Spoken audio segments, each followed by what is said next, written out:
The Alpha's banquet was meant to be a night of power, unity, and celebration, crystal goblets raised beneath moonlit chandeliers, every high-ranking wolf in attendance. She stood quietly at the edge of the hall, cloaked in elegance that didn't quite hide her discomfort. Few recognized her. Fewer remembered the girl she used to be. Then he saw her. The mate who once rejected her. The wolf who cast her aside when she had no rank, no wolf, no value in his eyes. Drunk on arrogance and old entitlement, he crossed the room, hissed her name like an insult, and before the music could stop, his hand struck her face. The hall froze. What he didn't know, what no one outside the inner circle knew, was that the quiet woman he had just humiliated wasn't merely the Alpha King's wife. She was his fated mate, hidden by an ancient bond seal to protect the realm. As blood touched marble, the Alpha King rose, not in rage, but in something far worse, recognition. The mark on her wrist burned through the seal, unleashing a power that hadn't been seen in generations. The room realized the truth too late. The Alpha King didn't punish the man who struck her. He thanked him. Because the slap shattered the final restraint, and awakened the queen who was never meant to kneel. Before we continue, where are you watching from? Drop your location in the comments. I love seeing how far our stories travel across the world. And, have you subscribed to the channel yet? If not, what are you waiting for? Hit that subscribe button right now because you don't want to miss the stories we bring you every single day. And it all started with a slap that echoed through eternity. The scent of night-blooming jasmine mixed with expensive cologne and the metallic tang of barely restrained dominance. Becky Thorne stood near the towering windows of the grand hall, her reflection ghost-like against the darkness beyond. She didn't belong here, or at least, that's what the whispers said. The wolves who noticed her at all did so with sidelong glances, their eyes skating over her simple silver gown, her unadorned neck, her carefully neutral expression. They didn't know. How could they? She pressed her gloved hand against her opposite wrist, feeling the warmth beneath the silk. The bond seal pulsed there, invisible to everyone but her. And him. Always him. Across the hall, seated at the head table beneath a chandelier that dripped with crystals like frozen tears, the Alpha King watched her. Caspian nightshade. His dark eyes found her even in the crowd, even when he was surrounded by the most powerful alphas in the 5 territories. Even when the beautiful daughter of the Northern Alpha laughed too loudly at something he hadn't actually said. Their gazes met. Becky's breath caught. 3 months. 3 months since the binding ceremony in the hidden temple.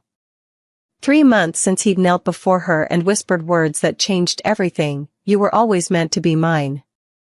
We'll tell them when it's time. When you're ready. But she wasn't ready. She might never be ready. Because the wolves who now drank and danced and celebrated the first peace treaty in a century? They remembered her. Not as Caspian's mate. Not as their queen. They remembered her as the wolfless girl. The reject. The one who wasn't good enough for a low-ranking beta. The one Desmond Crowe had thrown away like garbage. More champagne, miss? A server appeared at her elbow, silver tray extended. No, thank you, Becky murmured, though her throat felt like sandpaper. The server moved away, and that's when the air in the room changed. It started as a shift in the conversations, a ripple of recognition spreading through clusters of wolves near the entrance. Heads turned. Whispers ignited like wildfire. Becky's stomach dropped. She knew that scent before she saw him. Cedarwood and arrogance. The wolf who had once been her whole world, back when she'd been foolish enough to believe that the mate bond meant forever. Desmond Crowe strode into the grand hall like he owned it, his broad shoulders wrapped in an expensive suit that probably cost more than Becky had earned in a year of working double shifts at the diner. His dark blonde hair was styled perfectly. His smile was the kind that made people trust him, want to please him. Becky had once looked at that smile and seen her future. Now she saw only the past, and the jagged scars it had left on her heart. "Is that Desmond Crowe?" someone whispered nearby. "The beta from Silverpine? I heard he's about to be promoted to Delta. His pack is negotiating an alliance with the Eastern Territory. He's so handsome. Is he mated?" The question drove splinters under Becky's skin. She forced herself to breathe, to remain still, to blend into the wallpaper as she'd perfected over the years. But Desmond had already seen her. His eyes, those hazel eyes that had once looked at her with something resembling love, locked onto her across the expanse of marble and silk and power. For a moment, just a moment, something flickered in his expression. Surprise? Recognition? Then it hardened into something uglier. Disgust. Becky's hand trembled against her wrist. The bond seal flared warm, almost burning, as if sensing her distress. She glanced toward Caspian, but he was now engaged in conversation with 3 alphas, his expression diplomatic and controlled. He hadn't seen Desmond yet. And Desmond was walking toward her. No. No, no, no. Becky Thorne. Her old name sounded like poison on his tongue. Desmond stopped 3 feet away, close enough that other wolves could hear, far enough to make it clear he didn't want to be near her. "I didn't expect to see you here. Did they start letting anyone into the Alpha's banquet, or did you sneak in through the servants' entrance?" Heat flooded Becky's cheeks. Around them, conversations quieted. Wolves turned to watch, sensing drama the way predators sensed weakness. "Desmond." Her voice came out steadier than she felt. "It's been a long time." "Not long enough." He took a step closer, and she caught the scent of alcohol beneath his cologne. He'd been drinking. Not enough to be drunk, but enough to be reckless. "Tell me, Becky, still wolfless? Still pretending you're something you're not?" The words hit like physical blows. 3 years ago, when her wolf hadn't emerged by her 20th birthday, Desmond had called her broken.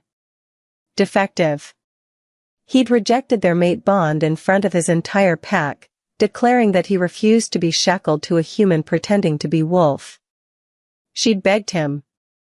Cried. Pleaded for him to wait, to give her time. He'd laughed and chosen the alpha's daughter instead. "I'm not pretending anything," Becky said quietly. Too quietly. The old her speaking. The girl who'd learned to make herself small, invisible, harmless. "Really?" Desmond's smile sharpened. "Then what are you doing here? Did you come hoping to find another mate stupid enough to take damaged goods?" Someone gasped. Becky felt the bond seal burning now, actively burning, as if trying to break through the ancient magic that concealed it. Across the hall, she sensed rather than saw Caspian rise from his seat. "Desmond, please." She hated how her voice shook. "Just leave me alone." "Leave you alone?" He laughed, loud and cruel. The sound drew more attention, more witnesses. "You had your chance with me, Becky. You could have been something, if you'd been worth keeping. But you weren't then, and you're not now. You're nothing but a—" "That's enough." A new voice cut through the tension. Beta Tony from the Western Territory appeared beside Desmond, his expression carefully neutral. "Crow, perhaps you should step outside for some air." "I'm fine." Desmond shrugged him off, his focus still locked on Becky like a predator who'd scented blood. "I'm just greeting an old friend." The way he said friend made it clear what he really meant. And then something in him snapped. Maybe it was the alcohol. Maybe it was the sight of her here, in this hall of power, when he'd left her broken and alone in a tiny apartment with nothing but her dignity. Maybe it was the way she held herself now, different somehow, stronger, and he couldn't stand it. "You don't belong here," he hissed, stepping so close she could feel his breath on her face. "You never will. You're wolfless. Worthless." And every person in this room knows it. Desmond, Tony tried again. But Desmond's hand was already rising. The slap echoed through the grand hall like a gunshot. Becky's head snapped to the side, pain exploding across her cheek. For a moment, there was only the ringing in her ears, the copper taste of blood where her teeth had cut her lip. Then the world came rushing back. Silence. Complete and absolute silence. Every conversation stopped. Every glass stilled. Every wolf in the hall turned to stare at the scene unfolding near the windows, at the woman with the red handprint blooming across her pale cheek, and the man who'd just committed an unthinkable act of violence at the Alpha King's celebration. Becky touched her face with trembling fingers, felt the heat, the wetness of blood at the corner of her mouth. And felt the bond seal shatter. It didn't break gradually. It exploded. Power erupted from her wrist like a dam bursting, flooding through her veins in a surge of ancient magic that she'd been holding back for 3 months. The mark, invisible until now, blazed to life across her skin, silver and golden blinding in its brilliance. The royal mate mark. The one that couldn't be faked, couldn't be hidden once awakened. The one that marked her as the Alpha King's fated mate. Gasps erupted around the hall. Wolves stumbled backward, shielding their eyes from the light. The bond seal had been created for a reason, to protect her, to give her time to grow into her power before the entire realm knew who she truly was. But it was gone now. Shattered by violence.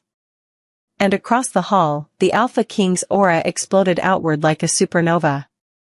The temperature in the grand hall plummeted. Becky felt it before she saw him move, the shift in atmospheric pressure, the way oxygen seemed to flee the room as if making space for something far more primal. The wolves closest to the head table scattered like leaves before a hurricane, their instincts screaming at them to run, to bow, to submit. Caspian Nightshade didn't walk toward her. He moved like shadow given form, like death wrapped in an expensive suit.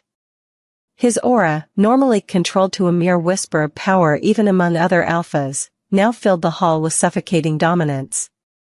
Crystal glasses shattered on tables. Candles extinguished themselves. The ancient chandeliers swayed despite no wind. This was the Alpha King. Not the diplomatic ruler who'd spent the evening negotiating peace treaties and charming territorial leaders. This was the apex predator whose bloodline had ruled the werewolf realm for 800 years. The wolf whose enemies didn't live long enough to make the same mistake twice. Becky's mark burned brighter, responding to his presence, singing with recognition even as her cheek throbbed where Desmond had struck her. Desmond. Oh gods, Desmond had gone sheet white.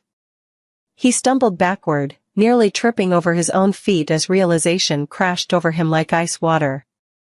His eyes darted between Becky's glowing wrist and the approaching Alpha King, and for the first time since she'd known him, Becky saw genuine terror in his face. Caspian, she tried to speak, but her voice came out as barely a whisper. He was already there. One moment he'd been across the hall. The next, he stood between her and Desmond, his back to her, his body a wall of lethal protection. The scent of him surrounded her, pine and winter storms and something uniquely him that made her wolf. Her wolf. Becky's breath caught as she felt it stir inside her for the first time in her life. Not emerging, not yet, but there. Present. Aware. The bond seal hadn't just hidden her connection to Caspian, it had suppressed the wolf that had always been sleeping inside her, waiting for the right moment to wake. Waiting for him. You struck my mate. Caspian's voice was soft. Conversational, almost. Which made it infinitely more terrifying than if he'd shouted. In my hall. At my banquet. In front of my entire court. I didn't know. Desmond's words tumbled over themselves, his earlier bravado evaporating like morning mist. Your Majesty, please, I had no idea she was. She. The single word cracked like a whip. You will address your queen with respect, or you will not address her at all. Queen. The word rippled through the assembled wolves like an earthquake. Murmurs erupted, then died just as quickly as Caspian's aura pulsed once, reminding everyone exactly who commanded this room. Becky's hands fisted in her gown. She should say something. Do something. But the years of being told she was worthless, broken, not enough, they'd taught her to be silent, to disappear, to let others speak for her. And Caspian knew it. He'd known it from the first moment they'd met, 3 months ago, when she'd quite literally stumbled into him while fleeing from a group of wolves who'd been mocking her outside a cafe. She'd been so focused on not crying that she hadn't watched where she was going, and she'd collided with what felt like a brick wall. A brick wall that had steadied her with gentle hands and looked at her with eyes that saw everything, the pain, the loneliness, the strength she didn't know she possessed. "Are you hurt?" he'd asked, and something in her soul had recognized him. "Mate," her dormant wolf had whispered for the first time. She'd run. Terrified and confused and completely unprepared for the intensity of the bond that had snapped into place between them. He'd found her anyway. Had courted her slowly, carefully, showing her through actions rather than words that she was precious, valued, treasured. Had explained about the bond seal, an ancient magic his grandmother had taught him, designed to protect a mate who wasn't ready for the spotlight, the politics, the danger that came with being the Alpha King's chosen. Had given her time. And now that time was over. "Please." Desmond dropped to his knees, and Becky felt a sick sense of satisfaction that shamed her even as it thrilled her. "Your Majesty, I beg forgiveness. I was drunk, I wasn't thinking." "You weren't thinking," Caspian agreed. "You saw a woman you once discarded as worthless, and you decided to humiliate her in front of the realm's most powerful wolves. You raised your hand to her. You drew her blood." Each word was a nail in Desmond's coffin. "I'll accept any punishment," Desmond said, his voice breaking. "Any penance. Please, I didn't know." "You didn't know she was mine." Caspian's head tilted slightly, and Becky caught a glimpse of his profile, sharp cheekbones, elegant nose, lips pressed into a thin line. "Tell me, Crow, if she had still been wolfless, still been alone, would that have made striking her acceptable?" The question hung in the air like a blade. Desmond opened his mouth. Closed it. His face cycled through several expressions before settling on desperate contrition. "No. No, of course not, Your Majesty." "Liar." The word was almost gentle. "You came here tonight looking for her, didn't you? I can smell the intent on you. You heard she'd been seen near the capital. You couldn't stand the thought of her moving on, finding happiness, existing without your permission." Becky's eyes widened. How did he? But of course Caspian knew. He was the Alpha King. His network of information was legendary. And he'd been protecting her since before she even knew she needed protection. "Delta Crow," a new voice spoke up. Beta Tony had remained, though most other wolves had wisely retreated to the edges of the hall. "Perhaps we should." "Stay, Tony." Caspian didn't even look at him. "I want witnesses for what comes next." Becky's heart hammered. She stepped forward, her hand reaching for Caspian's arm before she could stop herself. The moment her fingers touched his jacket, electricity sparked between them, visible and crackling. The mate bond, fully awakened now, sang with power. Caspian turned then, and the expression in his eyes when he looked at her, fury and possession and devastating tenderness all at once, nearly brought her to her knees. "Are you hurt?" The same question he'd asked 3 months ago. The same gentle tone, even with violence simmering beneath his skin. "I'm fine," she whispered. Then, stronger, "I'm fine." "Caspian, please." "Please what, little mate?" His hand came up, cupping her unmarked cheek with infinite care. His thumb brushed just below the bruise forming on the other side, and his eyes flashed pure gold. Please let him go? Please forgive the wolf who rejected you, broke you, and just struck you in front of the entire realm. Put that way, it sounded insane. But Becky had spent 3 years learning to make herself smaller, quieter, less troublesome. The instinct to smooth things over, to avoid confrontation, was deeply ingrained. I just don't want more violence, she said softly. Something in Caspian's expression softened. He leaned down, pressing his forehead to hers, his aura wrapping around her like a protective cocoon. My sweet Becky. Always thinking of others. Always trying to keep the peace. He pulled back slightly, his eyes holding hers. But you're not alone anymore. And I'm not a forgiving wolf. He turned back to Desmond, who remained on his knees, trembling. And smiled. Stand up. Caspian's command was absolute. Desmond rose on shaking legs, his face the color of ash. Around them, the grand hall had transformed from a celebration into something far more dangerous, a tribunal, with every alpha, beta, and high-ranking wolf as witness. Becky felt the weight of their stares. Some looked shocked. Others calculating. A few, mostly female wolves who'd clearly had designs on the Alpha King themselves, regarded her with barely concealed hostility. She lifted her chin anyway. The girl who'd cowered in Desmond's shadow was gone. She'd started dying the moment Caspian had looked at her with something other than pity or disgust in his eyes. You struck my mate, Caspian continued, his voice carrying effortlessly across the silent hall. Under wolf law, that grants me the right to challenge you to a death match. Becky's stomach dropped. No. But Caspian raised one hand, silencing her gently. However, he continued, and something shifted in his expression, something that made the hair on the back of Becky's neck stand up. I'm not going to kill you, Crow. Relief flooded Desmond's face. Thank you, Your Majesty. Thank you, I'm going to thank you. Desmond blinked. What? Caspian's smile was a terrible, beautiful thing. You heard me correctly. I'm going to thank you for what you did tonight. Because you see, that slap, that moment of violence born from your pathetic jealousy and wounded pride, you just did something I've been waiting 3 months for. He turned, extending his hand toward Becky. She took it instinctively, their fingers intertwining as he pulled her forward to stand beside him. The bond hummed between them, stronger now, demanding. You shattered the bond seal, Caspian announced to the hall.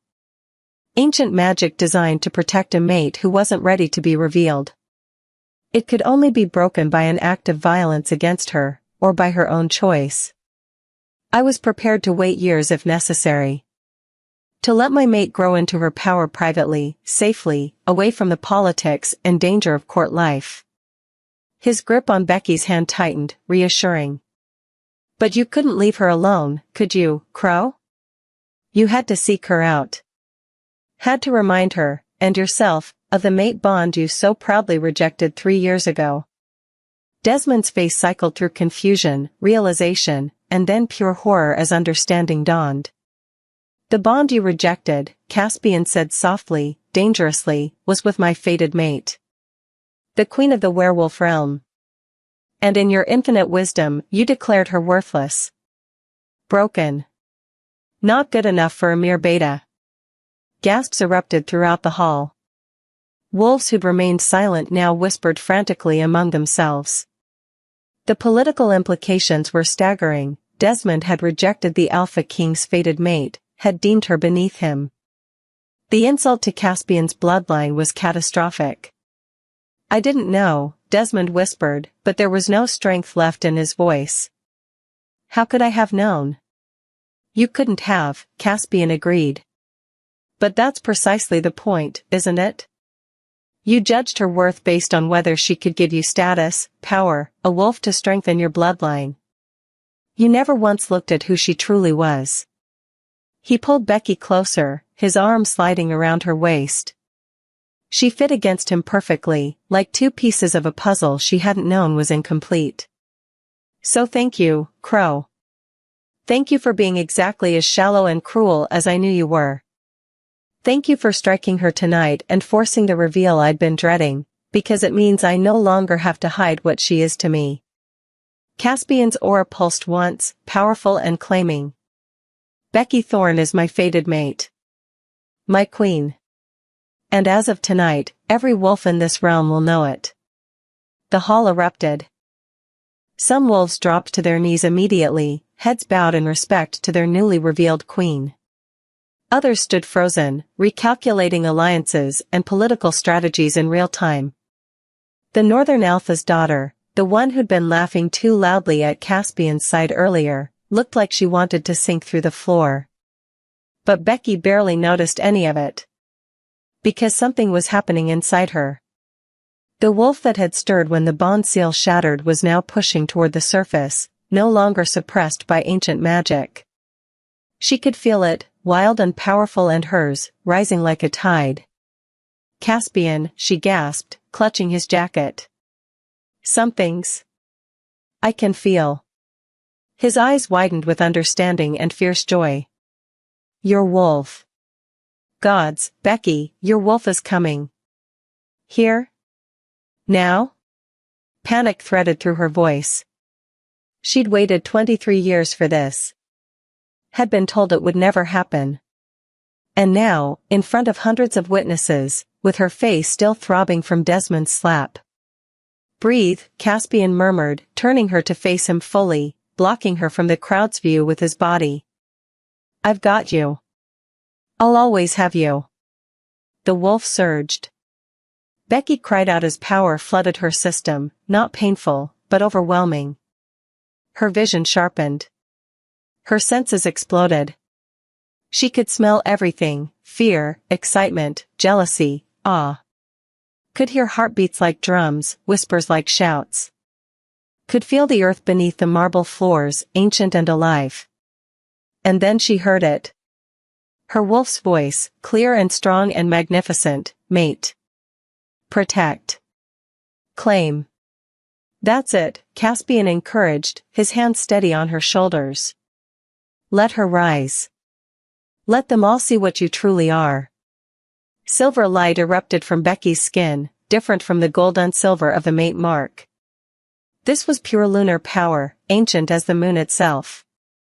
Her eyes blazed silver as her wolf pressed against the surface of her consciousness, not quite emerging but making its presence unmistakably known. And in that light, something else became visible. A second mark, high on Becky's shoulder blade, burning through the fabric of her gown as if the silk didn't exist. The room went deathly silent. Because that mark, intricate and beautiful and impossible, was the lunar crown. The symbol that hadn't been seen in the werewolf realm for over 300 years. The mark that designated not just a queen by marriage, but a queen by divine right. A wolf-born queen. One who carried the moon goddess's blessing in her very blood. Impossible, someone breathed. The prophecy, another whispered. Caspian stared at the mark, and for the first time since Becky had known him, she saw genuine shock in his face. You never told me, he said softly. I didn't know. Becky's voice shook. I swear, Caspian, I didn't know. I've never seen that mark before. Because the bond seal hid everything, he said, wonder creeping into his tone. Not just your connection to me. Not just your wolf. It hid your true nature from everyone. Including you. He looked up at her, and the expression in his eyes made her breath catch. You're not just my fated mate, Becky. You're the queen the prophecy spoke of. The one who would rise when the realm needed her most. The one who would. A sound like breaking glass shattered the moment. The enormous windows along the eastern wall exploded inward, and through them poured wolves, dozens of them, moving with military precision, their eyes glowing red with feral madness. Rogues. But not just any rogues. These were organized. Coordinated. And they were headed straight for Becky. Protect the queen. Caspian's roar shook the foundations as he shifted partially, his eyes blazing gold, claws extending. The hall descended into chaos. And in the confusion, as royal guards rushed to form a protective circle and alphas shifted to defend their territory, Becky saw him, a figure in the shadows beyond the broken windows, watching with eyes that gleamed with malicious intelligence. He smiled at her. Then vanished into the night. But not before she recognized him from the portraits in Caspian's study. The ones kept locked away, the ones she'd only glimpsed once. Lucian Nightshade. Caspian's brother. The one who'd been exiled 15 years ago for trying to overthrow the throne. The one everyone believed was dead. The next 72 hours blurred together like a nightmare Becky couldn't wake from. The rogue attack had been contained, barely.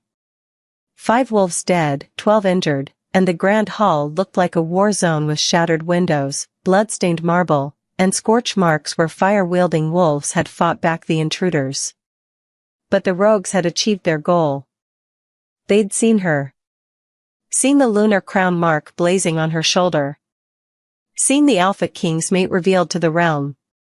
And they'd reported back to Lucian Nightshade. Now Becky sat in Caspian's private study, wrapped in one of his shirts because her silver gown had been destroyed in the chaos, while he paced like a caged predator. His beta, Matthias, a scarred wolf with kind eyes who'd been fiercely protective of her since the attack, stood guard by the door.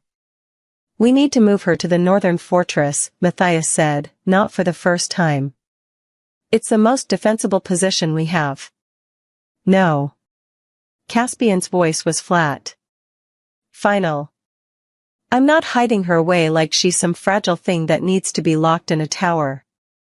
With respect, Your Majesty, she's been a target for less than 3 days and we've already had one assassination attempt. Lucian knows what she is now. He'll come for her. Let him try." Gold flickered in Caspian's eyes. "I'll paint the walls with his blood." Becky watched them argue, feeling strangely detached. Her wolf, her beautiful, powerful wolf that had finally made herself known, paced restlessly inside her mind. The shift hadn't come yet, but it was close. She could feel her wolf's impatience, her desire to run, to hunt, to claim their place beside their mate. "Mate is worried," her wolf observed. "Protect us. Always protect." "I can hear you both, you know," Becky said quietly. Both males fell silent, turning to her. "And I'm not going to hide." "Becky," Caspian started. "No." She stood, and despite wearing nothing but his shirt and bare feet, she felt powerful. The lunar crown mark pulsed warm against her shoulder blade, as if approving. "I've spent 3 years hiding. 3 years making myself small and invisible because I thought that's what I deserved. I'm done." Caspian crossed to her in 3 long strides, cupping her face in his hands. The touch sent sparks across her skin, the mate bond singing with approval.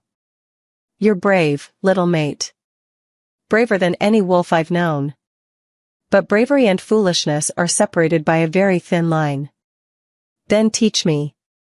She placed her hands over his, holding his gaze. "Teach me to fight. To use whatever power the lunar crown is supposed to give me. I won't be a liability, Caspian. I refuse to be the weakness that brings you down." Something fierce and proud flashed across his face. "You could never be a weakness. Lucian seems to think otherwise." She'd been doing research, reading the histories Matthias had quietly provided. "He tried to overthrow you once before. Failed. But if he can get to me, if he can use me against you, he won't." The gold in Caspian's eyes was permanent now, his wolf too close to the surface. "I'll burn the realm to ash before I let him touch you." "That's exactly what he wants," Matthias interjected carefully. "Chaos. War. He wants you unstable, Your Majesty. Wants you making decisions based on emotion rather than strategy." Caspian's jaw clenched, but he didn't argue. Because Matthias was right.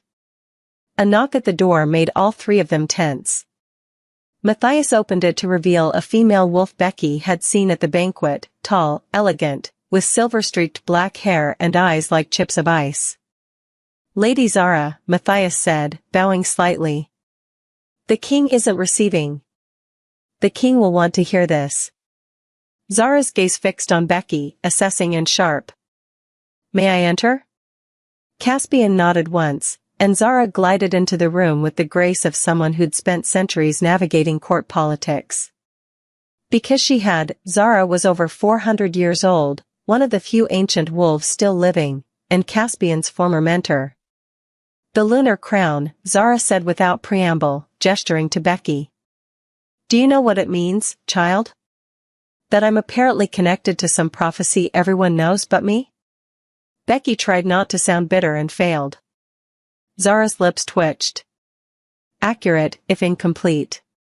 The prophecy speaks of a queen who will rise when the realm is fractured. A queen who carries the moon goddess's direct blessing, who can bridge the divide between wolf and human, between savage and civilized." She circled Becky slowly, studying her. "The last wolf-born queen united the 5 territories and ended the War of Fangs. She could speak to all wolves, regardless of pack allegiance. Could heal rifts with a word, inspire loyalty with a glance. And, most importantly, she could sense corruption in wolf souls." Becky's breath caught. "Sense corruption? The red-eyed rogues you saw at the banquet?" Zara's expression darkened. "They weren't born mad. They were turned. Corrupted by dark magic that twists wolf souls into something monstrous. Lucian has been building an army of them for years, waiting for the right moment to strike." Caspian's hands fisted. "How long have you known this?" "I suspected. Now I'm certain." Zara turned to him. "The attack wasn't random, Caspian. It was a test. Lucian wanted to see if the rumors were true, if the lunar crown had truly awakened. Now he knows it has, he'll move quickly." "To do what?" Becky asked. "To corrupt you." Zara's words fell like stones. "The same dark magic that creates red-eyed rogues can be used on a wolf-born queen. If Lucian can turn you, can twist that divine blessing into something dark, he won't just have an army. He'll have a weapon that can destroy the realm from within." The temperature in the room dropped. "Over my dead body," Caspian growled. "That's precisely his plan." Zara met his gaze steadily. "Kill you, corrupt her, and rule through a puppet queen who carries the moon goddess's mark. The packs would have no choice but to follow. The lunar crown demands obedience." Becky felt sick. There has to be a way to fight it. The last queen, how did she resist corruption? She didn't face it. Dark magic of this caliber didn't exist in her time. Zara's expression softened slightly. "But you have something she didn't have." "What?" "A true fated mate bond with the Alpha King. Your connection to Caspian isn't just romantic, child. It's a tether. As long as that bond remains strong, as long as your souls are intertwined, corruption cannot fully take hold. You'd fight it. And he'd pull you back." Caspian pulled Becky against him, his arms wrapping around her protectively. She leaned into his strength, breathing in his scent, letting it calm her racing heart. "So we strengthen the bond," Matthias said. "Complete the mating ritual fully. The bite, We can't." Caspian's voice was strained. "Not yet." Becky pulled back to look at him. "Why not?" His expression was tortured. "Because completing the bond means you'll feel everything I feel. Every kill I make. Every violent act. Every dark decision required to rule." His thumb brushed her cheek. "You're still so new to this world, Becky. Still learning what it means to be wolf. I won't drown you in my darkness before you've had a chance to find your own light." Tears pricked her eyes at the tenderness in his voice, even as frustration surged. That's not your choice to make alone. She's right, Zara said. The bond must be completed soon, Caspian. For her protection as much as the realm's. A commotion outside the study made them all tense. Raised voices, the sound of a scuffle. Then the door burst open. Desmond Crowe stumbled through, held between two royal guards, his face bruised and desperate. Please. Your Majesty, please, you have to listen to me. Caspian's aura exploded outward. You have 10 seconds to explain why I shouldn't have you executed for forcing entry into my private chambers. They have my sister. Desmond's voice cracked. Lucian's wolves, they took her 3 hours ago. Left a message saying if I want her back alive, I have to bring them the queen. Silence crashed over the room. They knew you'd come to me, Desmond continued, words tumbling desperately. Knew I'd do anything to save her. I'm supposed to betray the location of wherever she's being kept. Supposed to help them take her. He dropped to his knees, tears streaming down his face. I know I don't deserve mercy. I know what I did to Becky was unforgivable. But my sister, she's innocent. She's only 17. Please. Please, I'll do anything. I'll give my life. Just help me save her. Becky stared at the broken wolf who'd once broken her, and felt her wolf stir with something unexpected. Protect Pack. Even broken ones. Second chances. Growth. She looked at Caspian, saw the calculation in his eyes, the strategic mind weighing options. And made her choice. We'll save her, Becky said. Everyone turned to stare at her. But not the way Lucian expects. The plan was insane. Becky knew it. Caspian knew it. Even Desmond, who'd proposed himself as bait a dozen times, knew it. But it was also the only chance they had. You'll wear a tracking charm, Zara explained, fastening a delicate silver bracelet around Becky's wrist. The metal was warm, pulsing with protective magic. The moment Lucian's wolves make their move, we'll know exactly where you are. And you'll be surrounded by guards disguised as servants and guests, Matthias added, adjusting the elegant cloak around her shoulders. Beneath it, she wore fitted leather armor, supple enough to move in, strong enough to deflect claws. The abandoned estate where they're holding Desmond's sister is large, but we'll have every exit covered. Caspian said nothing. He stood by the window of the safe house they'd relocated to, his back rigid, his aura barely controlled. Becky could feel his fury and fear through their incomplete bond, a whisper of emotion that made her ache to go to him. But they didn't have time for comfort. Desmond will lead me in, Becky said, reviewing the plan aloud. We'll pretend I'm his captive, that he's delivering me as promised. Once we're inside and we've located his sister, I'll signal you. And if something goes wrong? Caspian's voice was dangerously soft. Then I use this. Becky touched the second charm Zara had given her, a pendant that, when crushed, would release a pulse of pure lunar energy. Enough to incapacitate any wolf within a 50-foot radius and alert Caspian instantly. Enough to potentially kill her if she wasn't careful. I don't like this, Caspian said, finally turning from the window. The gold in his eyes was molten. Every instinct I have is screaming at me to lock you away somewhere safe and burn that estate to the ground with everyone inside. Including Desmond's sister? Becky challenged gently. His jaw clenched. She's not my responsibility. No. She's mine. Becky crossed to him, placing her hand over his heart. It thundered beneath her palm. You said I was a queen, Caspian. Queens protect their people. Even the innocent ones caught in crossfire they didn't ask for. You've been a queen for 3 days, he said, but his hand came up to cover hers, holding it against his chest. I've been a king for 50 years. Let me carry this burden. We carry it together. She rose on her toes, pressing her forehead to his. That's what mates do, isn't it?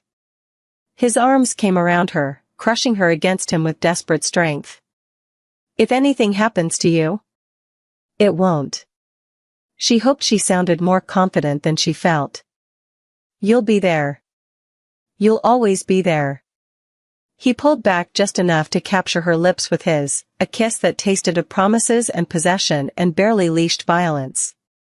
The mate bond flared between them, hot and demanding, urging them to complete what they'd started. But there was no time. Your Majesty. One of the guards appeared in the doorway. Desmond is ready. The sun sets in 20 minutes. If we're going to move, it needs to be now. Caspian's arms tightened once more, then released her. Come back to me, he commanded, and it wasn't a request. Always, Becky promised. The abandoned Silverbrook estate loomed against the darkening sky like a rotting tooth. Once grand, now it was a skeleton of its former glory, broken windows, crumbling stone, gardens choked with thorns. The perfect place for wolves who didn't want to be found. Desmond led Becky through the rusted gates, his hand wrapped around her arm in a grip that looked restraining but was actually steadying. He was terrified, she could smell it on him, sharp and acidic. Almost there, he whispered. The main hall. That's where they told me to bring you. Becky's wolf prowled restlessly inside her mind. Danger. Many wolves. Wrong smell. The wrong smell was the corruption Zara had warned her about. Even from outside, Becky could sense it, a rot in the air that made her skin crawl, a wrongness that set her teeth on edge. Red-eyed rogues. Dozens of them. They entered through the servants' entrance as planned. The interior was worse than the exterior, moldering furniture, floors sticky with God's knew what, and the stench of decay everywhere. And wolves. So many wolves. They emerged from shadows, eyes gleaming crimson in the dim light. Not attacking, just watching. Waiting. Desmond's grip on Becky's arm trembled. Steady, she breathed. We're almost there. The main hall opened before them, a massive space with a vaulted ceiling half collapsed, letting in streams of dying sunlight. And there, in the center, tied to a chair with silver chains that burned her skin, was a girl. She couldn't have been more than 17, with Desmond's same dark blonde hair and frightened hazel eyes. Blood trickled from cuts on her arms where the silver touched, and tears streaked through the dirt on her face. Lydia. Desmond started forward, but Becky held him back. Because someone else was there. He stepped from behind a pillar, tall, dark-haired, with features so similar to Caspian's it was like seeing a twisted reflection. But where Caspian's eyes held honor and controlled power, Lucian Nightshade's eyes held only madness and ambition. Well, well. Lucian's voice was cultured, almost pleasant. The wolf-born queen herself. And she came so willingly. Let the girl go, Becky said, proud that her voice didn't shake. She has nothing to do with this. On the contrary. Lucian circled them slowly, and the red-eyed rogues shifted closer, forming a ring. She has everything to do with this. You see, I needed to know if the rumors were true. If the precious queen my brother has been hiding really does carry the lunar crown's compassion. He smiled, and it was horrible. Turns out, you do. So predictable. So beautifully, fatally heroic. Becky's hand moved toward the pendant, but Lucian was faster. He made a gesture, and the rogues lunged, not at her, but at Desmond. They tore him away from her, slamming him to the ground. Desmond fought, but there were too many, and silver chains appeared from nowhere, wrapping around his wrists and throat. Stop. Becky shouted. Please, stop. Ah, there it is. Lucian's eyes gleamed. That beautiful desperation. Tell me, Your Majesty, how far would you go to save them? Both of them? Becky's mind raced. Caspian and his forces were positioned outside, waiting for her signal. But if she signaled now, the rogues would kill Desmond and Lydia before help could arrive. "What do you want?" she asked. "Simple." Lucian extended his hand. In his palm sat a small vial of liquid that seemed to absorb light, turning it sickly and wrong. "Drink this, and I let them both walk free. Refuse, and I'll make you watch while my wolves tear them apart slowly. Starting with the girl." Horror crashed over Becky. She knew what that liquid was, the corruption Zara had warned about. The poison that would twist her wolf, her soul, her very essence into something monstrous. "Don't do it!" Desmond shouted, earning a vicious kick from one of the rogues. "Becky, don't, he's lying. He'll kill us anyway." "Perhaps," Lucian agreed. "But perhaps not. Are you willing to gamble with their lives to find out?" Becky's hand closed around the pendant. One crush, and Caspian would know. Would come. Would save her.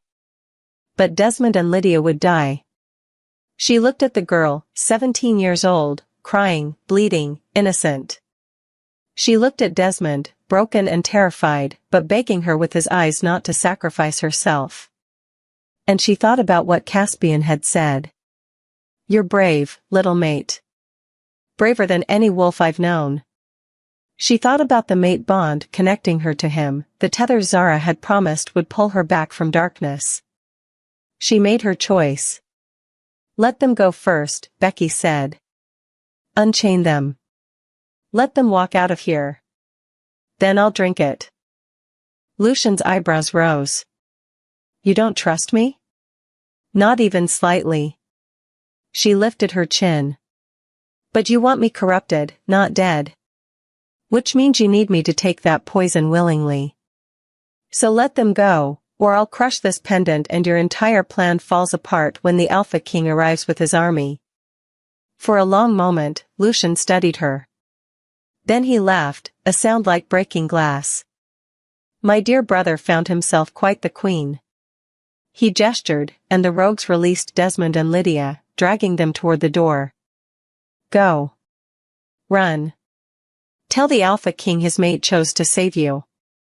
Desmond stumbled, caught his sister, but his eyes locked on Becky's. "I'm sorry," he whispered. "For everything. I'm so sorry." "I know," Becky said softly. "Now go." They fled. And Becky stood alone with monsters. Lucian offered her the vial.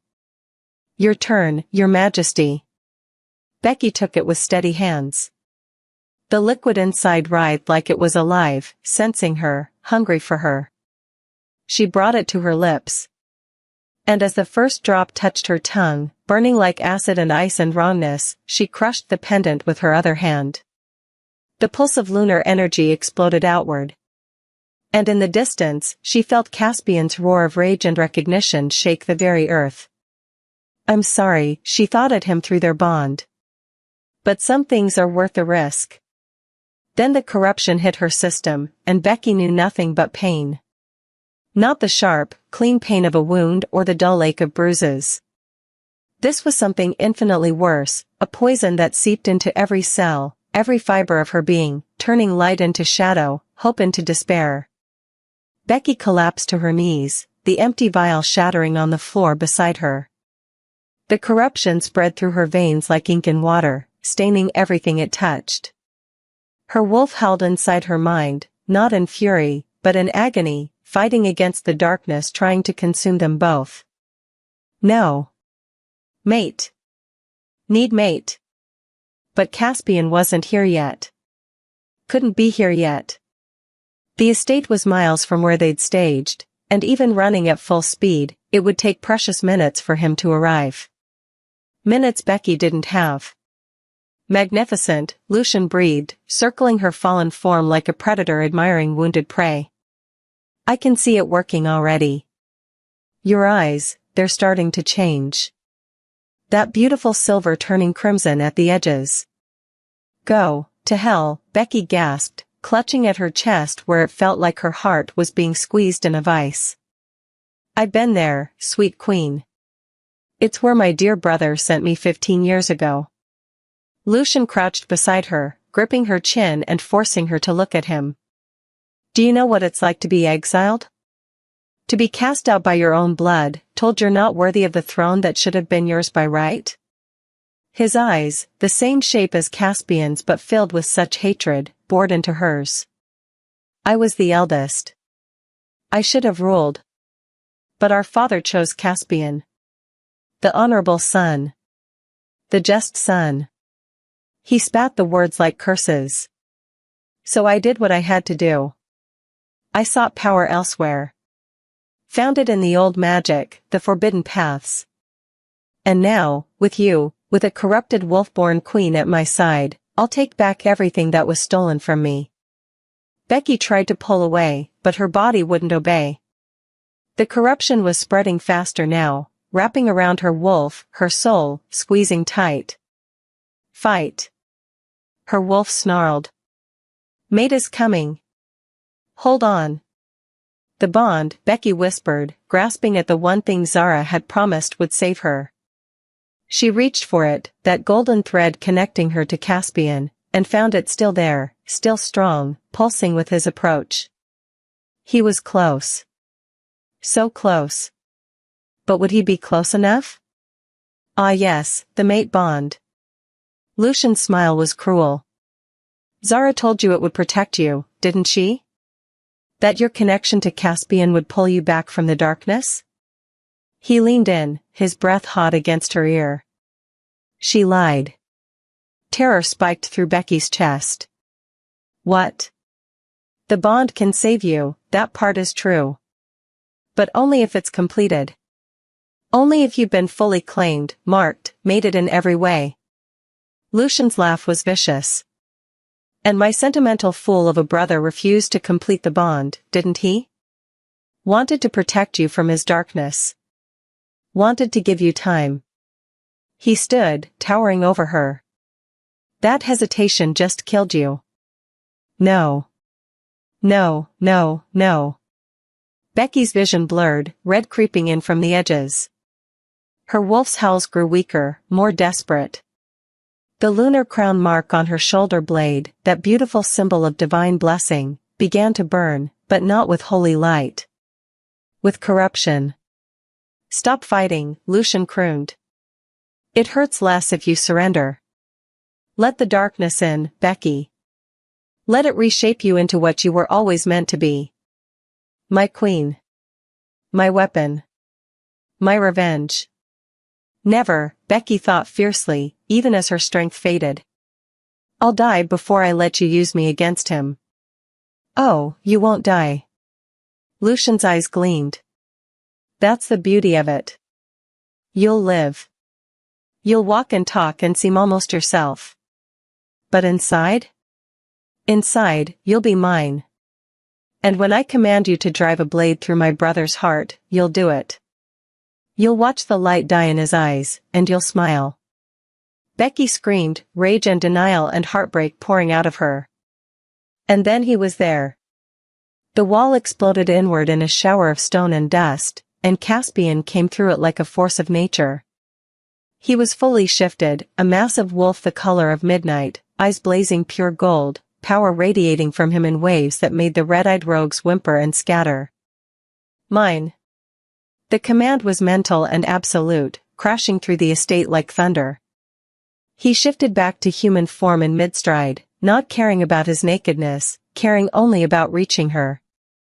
His hands found her face, cupping it with desperate gentleness even as his eyes tracked the red spreading through her silver irises. "No," he breathed. "No, Becky, no." "Should have completed the bond, brother," Lucian said from somewhere behind them. "Should have claimed her fully when you had the chance. Now she's—" Caspian's roar shook the foundations.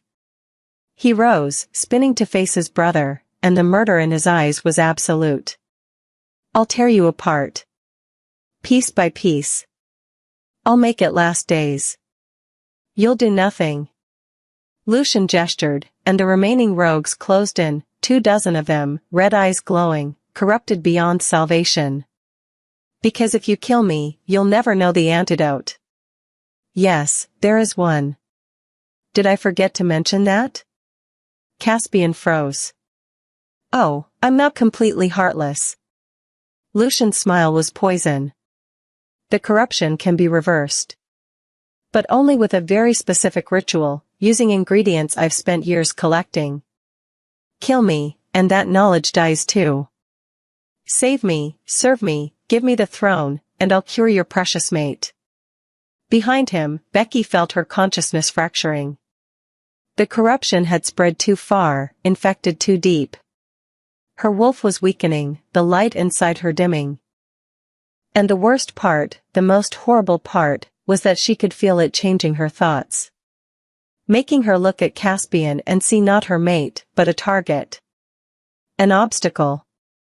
An enemy. No, she tried to say, but her voice wouldn't work. Caspian looked between his brother and his dying mate, and for the first time in 50 years of rule, the Alpha King had no answer.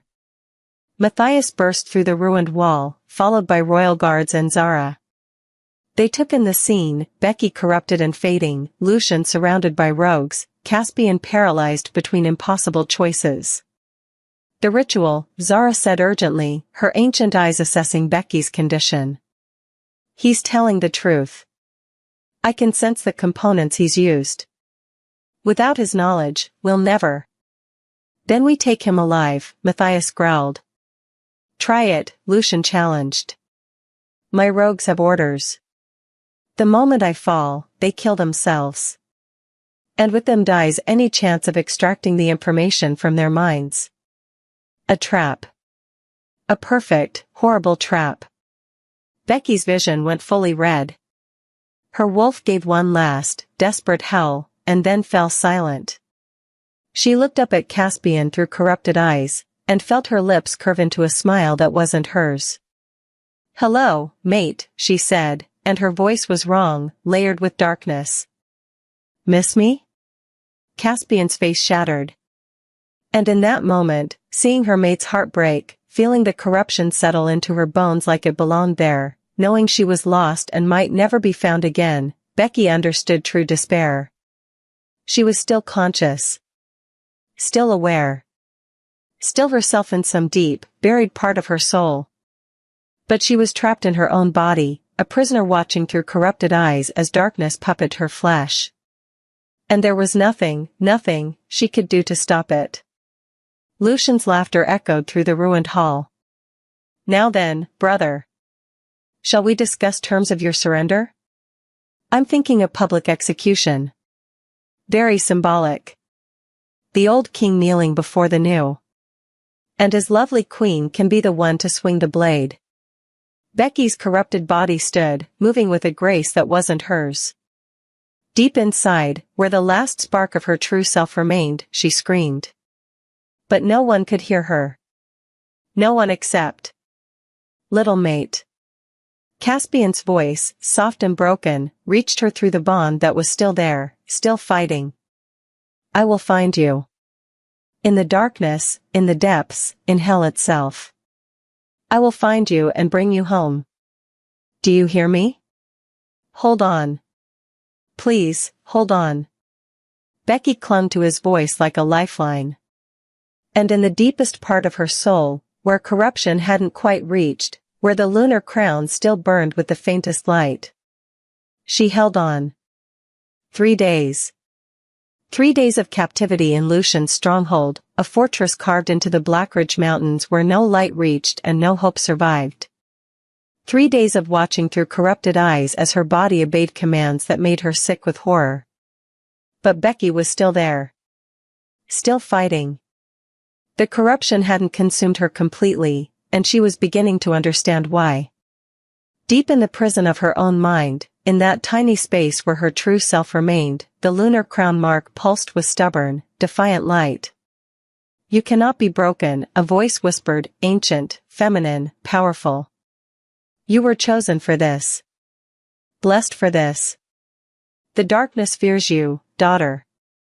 That is why it tries so hard to claim you.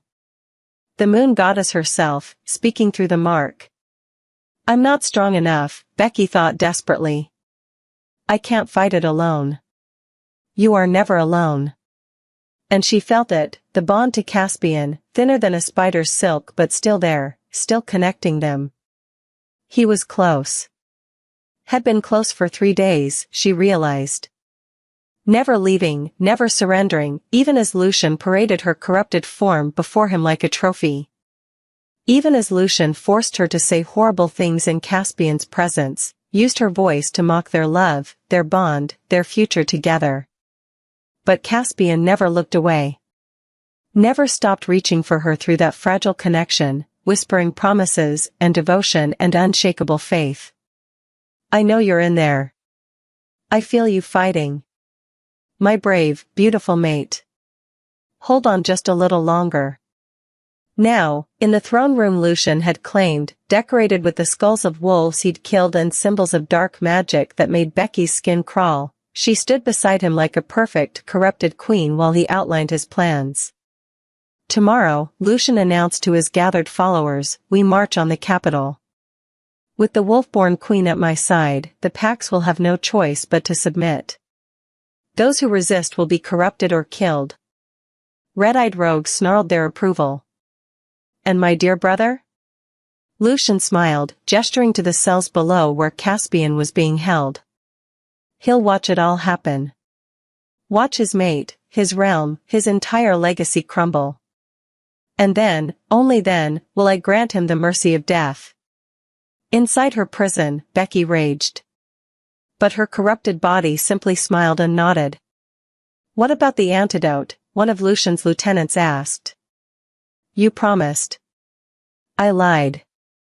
Lucian's laugh was cold. There is no antidote. No cure. The corruption is permanent. I just needed my sentimental brother to hesitate long enough for me to secure my position. Horror crashed through Becky. No cure. No hope. She would be trapped like this forever, a puppet dancing on strings she couldn't cut. No, the moon goddess's voice whispered. He lies. There is always hope. Always light, even in the deepest darkness. You need only remember who you are. Who was she? Becky Thorne. Rejected. Broken. Cast aside. No, the voice insisted. That is who you were told you were. Who are you truly? The question pierced through her like an arrow. She was the girl who'd survived rejection and rebuilt herself. Who'd found love when she'd stopped looking for it. Who'd discovered she had a wolf after being told she never would. She was the wolf-born queen. Chosen by the moon goddess herself. And she was Caspian Nightshade's fated mate. Yes, the goddess whispered. Now, rise. Something shifted inside Becky. The tiny spark of her true self, the part that corruption couldn't touch, suddenly blazed brighter. The lunar crown mark on her shoulder burned with silver fire, and for just a moment, just a breath, she felt her fingers twitch. Her own movement. Her own choice. It was enough. That night, when Lucian's followers slept and only guards remained, Becky's corrupted body walked the halls as it had been commanded to do, patrol, observe, ensure no one attempted rescue. But inside, Becky was fighting harder than she'd ever fought for anything. Move, she commanded her hand. Move, move, move. Her pinky finger twitched. It was the smallest victory, the tiniest rebellion, but it was hers. She focused every ounce of will, every fragment of strength, on that single finger. Made it bend. Made it straighten. Made it obey her instead of the corruption. Sweat that wasn't controlled by the darkness beaded on her forehead. And then, a miracle. Her whole hand flexed. Under her control. Yes. Her wolf howled, suddenly stronger, suddenly there. Fight. We fight together. The corruption noticed. tried to clamp down, to reassert control. But Becky had found the crack in its armor, and she wasn't letting go. She made her feet walk, not where Lucian had commanded, but where she chose. Down. Down to the dungeons. Down to the cells where Caspian. He sat in the darkness of his cell, silver chains wrapped around his wrists and throat, head bowed. But the moment she appeared, his head snapped up, and those golden eyes found hers. Becky, he breathed. Her corrupted mouth smiled cruelly. Come to gloat, have we? But her hand moved independently, fingers forming signs in the language they'd developed during their courtship. A private code for when they needed to communicate silently during tense political dinners. Still here. Fighting. Help me. Caspian's eyes widened. Then narrowed with understanding and fierce hope. You know, he said conversationally, though his gaze tracked her struggling fingers, I've been thinking about our first meeting. How you ran from me. Scared. Didn't believe. You thought you weren't good enough. Wasn't worthy of being a queen. His voice dropped, intimate. Do you remember what I told you? The corruption tried to make her walk away, but Becky fought it, keeping her feet planted. Her hand kept signing. Said I was perfect. Already a queen. I said you were already everything I needed. That titles don't make someone worthy, their heart does. Their courage. Their compassion. He stood, chains rattling, moving as close to the bars as the silver would allow. I said I would wait as long as you needed. That I would fight for you. Die for you. Love you, her fingers signed. Always loved you. Then let me complete the bond. Becky's corrupted body froze. Inside, shock rippled through her. Zara was right, Caspian continued, his voice urgent. The bond can save you. But only if it's complete. I was a fool to wait, to think I was protecting you by keeping distance. I wasn't protecting you, I was failing you. He pressed against the bars, ignoring how the silver burned his skin. Bite me, Becky. Right now. Let your wolf, your true wolf, the one I know is still fighting, claim me as I should have claimed you weeks ago. Complete the bond, and it will give you the strength to break the corruption from the inside. Can't control. Might hurt you. I don't care. Gold fire blazed in his eyes. Hurt me. Mark me. Claim me. Use our bond as a weapon against the darkness. Trust yourself, little mate. Trust us. The corruption surged, trying to drag her away, but Becky fought with everything she had. Her wolf rose with her, wounded, weak, but furious and determined. Mate, her wolf snarled. Ours. Not darkness's. Ours. Becky's hand shot out, her own movement, and grabbed the cell bars. The silver burned, but she didn't let go. Couldn't let go. Caspian reached through, his hands finding her face, holding her even though the chains made him bleed. That's it, he whispered. Come back to me. Fight. I know you're strong enough. I'm trying. The words were hers. Broken and painful, but hers. Bite me, Becky. Please. Save us both. The corruption screamed inside her mind, realizing what was happening, trying desperately to shut her down. But Becky's wolf surged forward with the last of her strength. And Becky's teeth, finally, blessedly under her control, sank into Caspian's throat. The mate bond exploded. Not the gentle warmth of their incomplete connection, but a supernova of power that blasted through Becky's system like cleansing fire. Caspian's essence poured into her, his strength, his love, his unshakable faith in her, and met the lunar crown's divine blessing head-on.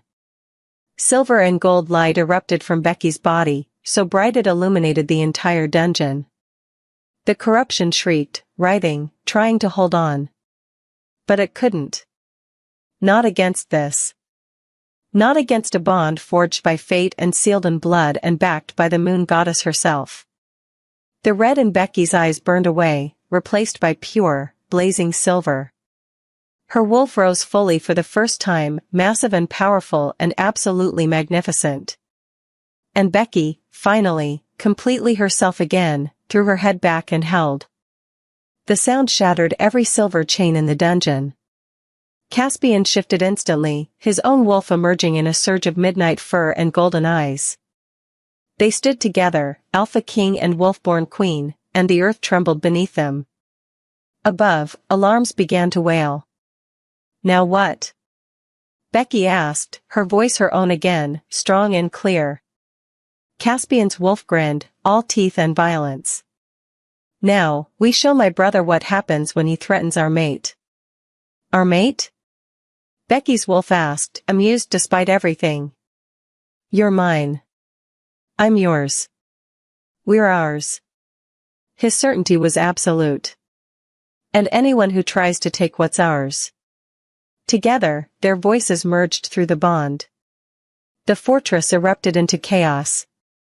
Becky and Caspian moved through the corridors like twin storms, her silver wolf sleek and deadly, his midnight form a force of pure destruction. The bond between them was no longer a whisper but a roar, their minds connected so deeply they moved as one entity with two bodies. Left corridor, Becky sent through their link, her enhanced senses picking up the sound of rushing footsteps. 12 rogues. I'll take 8, Caspian responded, violent satisfaction coloring his thoughts. That leaves 4 for me. Hardly fair. You just broke free from corruption and completed your first shift. I'm being generous. Despite everything, the danger, the adrenaline, the rogues about to round the corner, Becky felt a laugh bubble up through their bond. My mate is a mother hen. Your mate is keeping you alive. The rogues burst into view, red eyes gleaming with madness. But the moment they saw Becky, saw her eyes blazing pure silver, the lunar crown mark visible even through her fur, several stumbled to a halt. Because they recognized what she was. What she represented. The queen, one rasped, and for just a moment, the corruption wavering in his gaze flickered. The prophecy, you're supposed to save us. Becky's heart clenched. These wolves, they weren't evil. They'd been twisted, corrupted, turned into weapons against their will just as she'd almost been. Can you sense it? She asked Caspian. The part of them that's still fighting? Yes. His response was grim. But Becky, we don't have a way to cure them.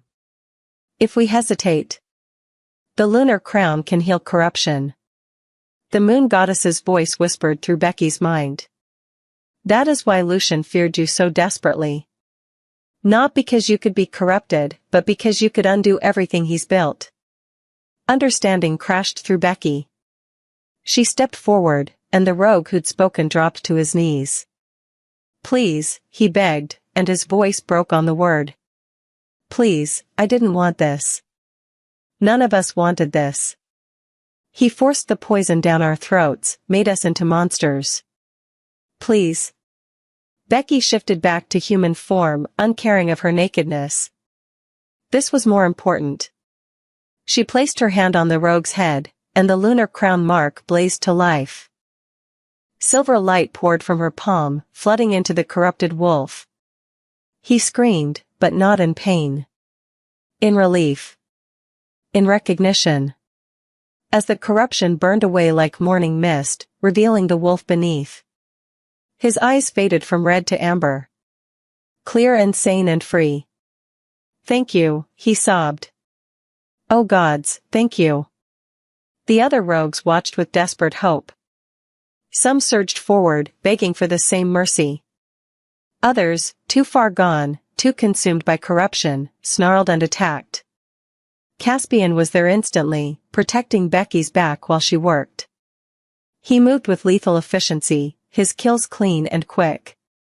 These wolves were too corrupted to save, and leaving them alive meant risking everything. But for those who could be saved, Becky poured every ounce of the lunar crown's power into healing them. "This is why you were chosen," the moon goddess whispered. "This is your gift, daughter. Use it well." By the time they'd cleared the corridor, 15 rogues had been freed from corruption. They stood behind Becky and Caspian now, eyes clear, pledging loyalty to their true queen. "Help us free the others," Becky commanded. "Help us end Lucian's reign." "With our lives, your majesty," the first rogue, whose name was Thomas, vowed. They moved as an army now, growing larger with each corridor cleared. Word spread through the fortress like wildfire. The wolf-born queen had broken her corruption and could free others from theirs. Rogues who'd been enslaved for years began to rebel against their creator. And Lucian felt his empire crumbling. They found him in his throne room, surrounded by his most loyal followers, the ones too corrupted to save, the ones who'd chosen darkness willingly. He sat on a throne made of bones, and his eyes blazed with fury when Becky and Caspian entered. "Impossible," he hissed. "The corruption is permanent. You should be mine." "I belong to no one but myself," Becky said, her voice ringing with power. "And I chose to give myself to him." She nodded at Caspian, who stood at her side, magnificent and deadly. "You always were a fool, Lucian." Caspian's voice was soft with lethal promise. "You thought to use her against me. Instead, you gave her the strength to become exactly what the realm needed. A queen who understands darkness because she survived it. Who can heal because she's been broken. Enough talk." Lucian rose, his form beginning to shift. But not into a wolf, into something else. Something twisted by dark magic into a grotesque hybrid of wolf and shadow and nightmare. "If I can't corrupt her, I'll simply kill her. And you can watch, brother, just as I planned." He lunged. But he'd made a critical mistake. He'd assumed Becky was still the broken, frightened girl Desmond had rejected. Still the wolfless outcast who'd learned to make herself small. She wasn't. Becky shifted, her silver wolf meeting Lucian's charge head-on. They collided with the force of thunder, and the throne room shook. Caspian moved to help, but Becky's voice stopped him. "No. This is mine." Because she understood now. This fight wasn't just about stopping Lucian.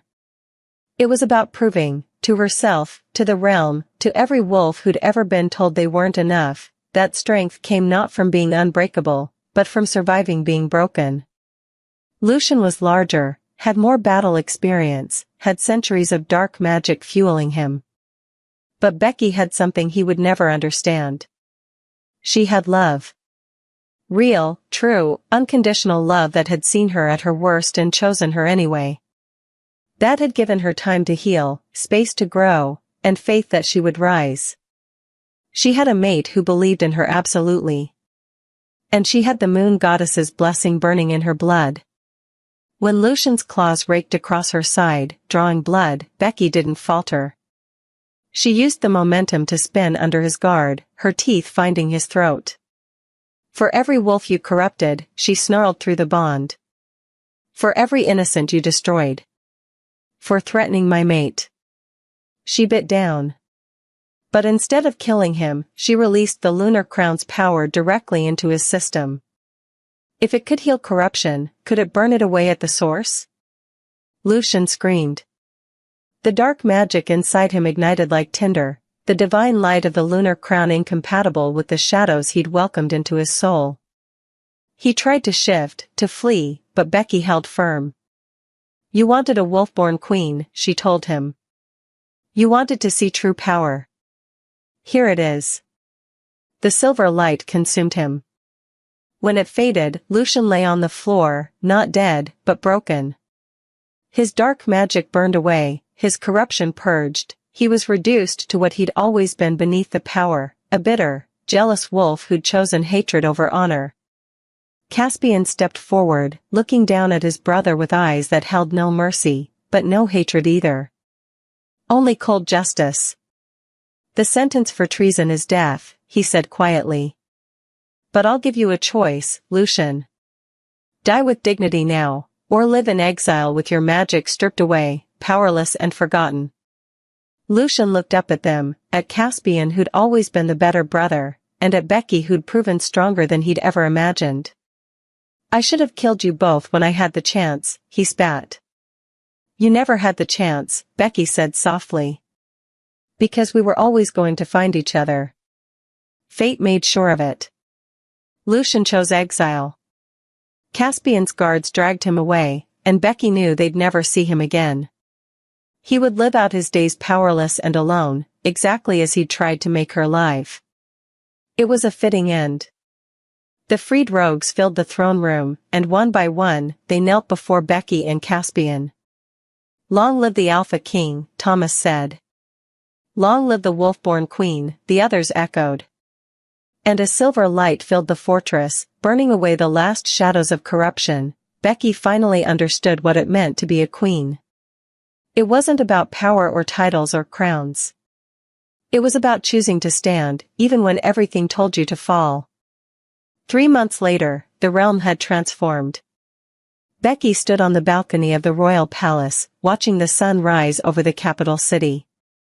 The grand hall had been rebuilt, more beautiful than before, its windows replaced with stained glass depicting the Battle of Blackridge, as the historians had started calling it. Where the wolf-born queen had broken her corruption and freed hundreds of enslaved wolves. Where a broken girl had become an unbreakable queen. Good morning, little mate, Caspian's voice rumbled through their bond, warm as honey. She felt him before she saw him, arms wrapping around her waist from behind, his chin resting on her shoulder.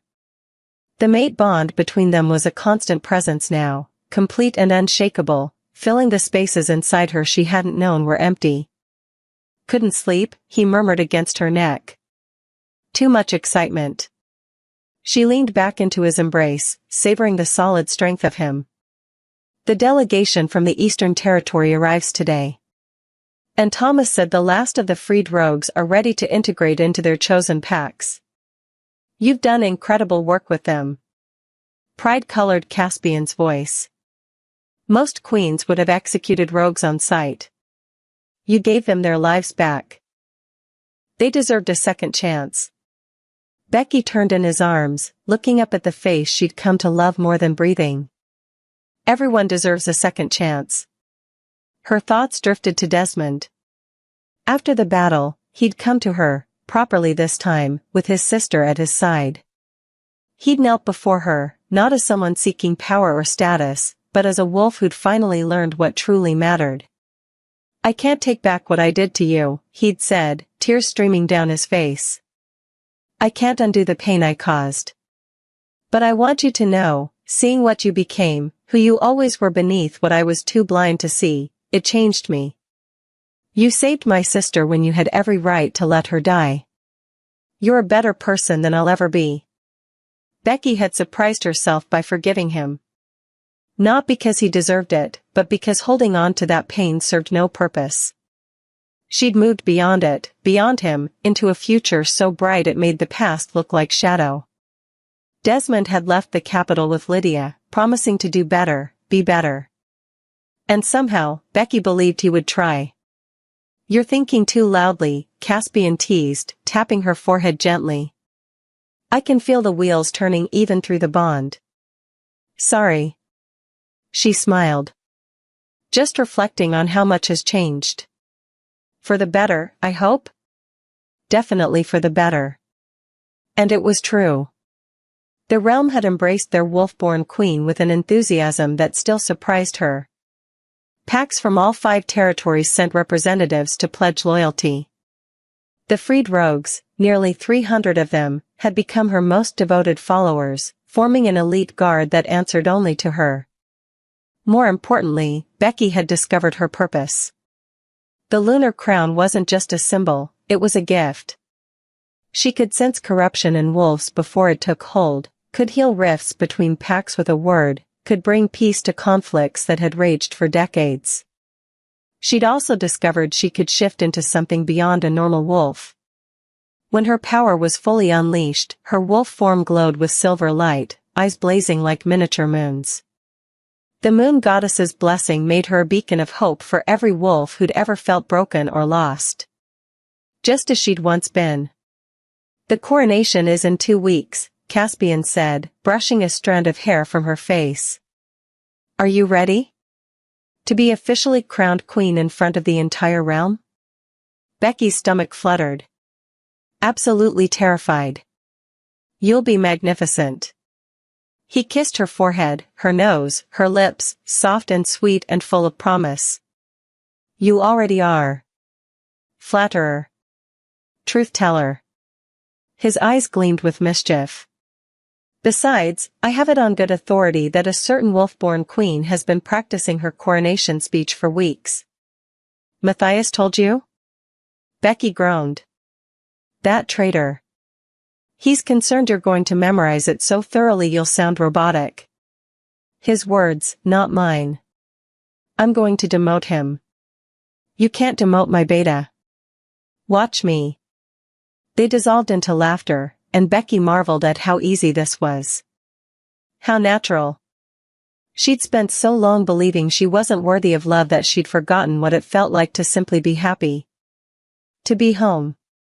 "You are my home," Caspian sent through the bond, catching her thoughts. "Wherever you are, that's where I belong." "Sentimental wolf," she teased, but her heart swelled with emotion. "You're sentimental wolf. Forever." A knock at the balcony door interrupted them. Zara entered, elegant as always, carrying a silver box inlaid with moonstones. "Forgive the intrusion, your majesties," she said with a slight smile. "But this arrived from the temple. The high priestess said it's customary for a wolf-born queen to wear it at her coronation." She opened the box, and Becky gasped. Inside lay a crown, but not the heavy, ornate thing she'd expected.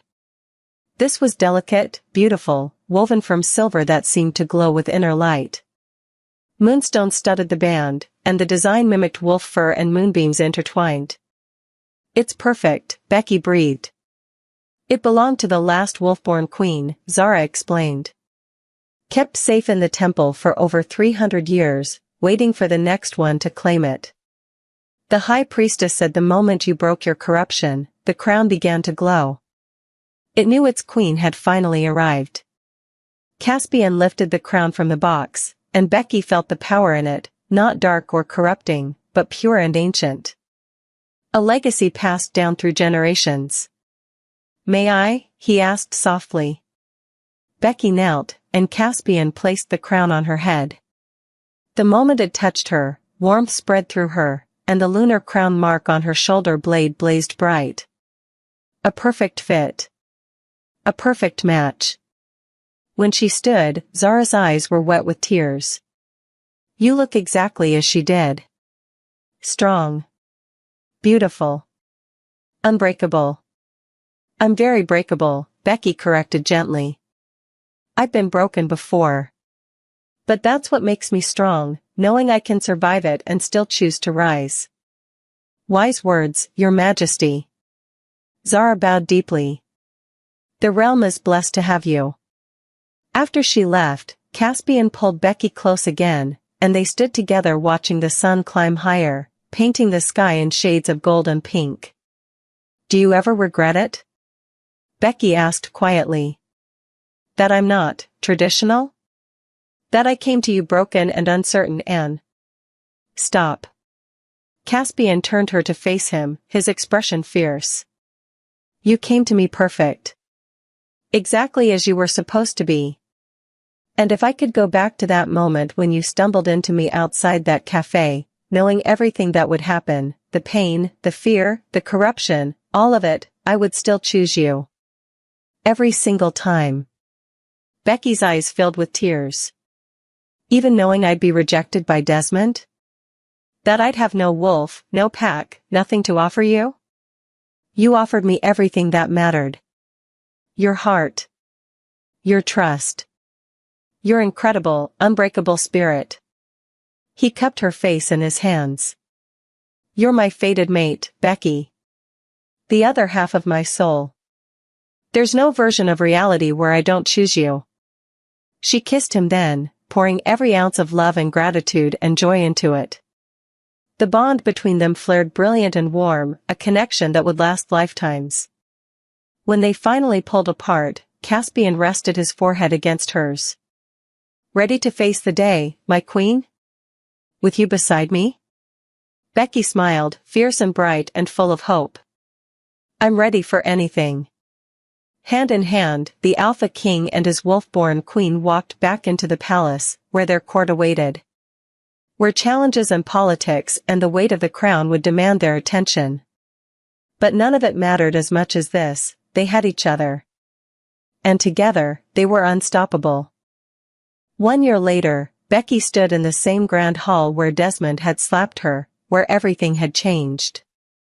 But this time, she wore her crown with confidence, her hand resting on the gentle swell of her belly where their first child grew. The realm was at peace. The territories united. The corrupted wolves healed and integrated into society. And every night, when Becky lay in Caspian's arms, she thanked the moon goddess for that slap. For the pain that had shattered the bond seal and revealed who she truly was. Because sometimes, you had to break before you could become whole. Sometimes, the worst moments of your life were actually the beginning of your greatest transformation. And sometimes, just sometimes, the girl everyone said wasn't good enough turned out to be exactly what the world needed. "I love you," Caspian murmured against her hair, his hand joining hers on her belly. "I love you too," Becky whispered back. "Forever." Forever, their wolves echoed through the bond. And beneath the light of the full moon, the wolf-born queen and her alpha king looked toward a future bright with promise, built on a love that had survived darkness and emerged stronger than ever. And there we have it, my dear friend.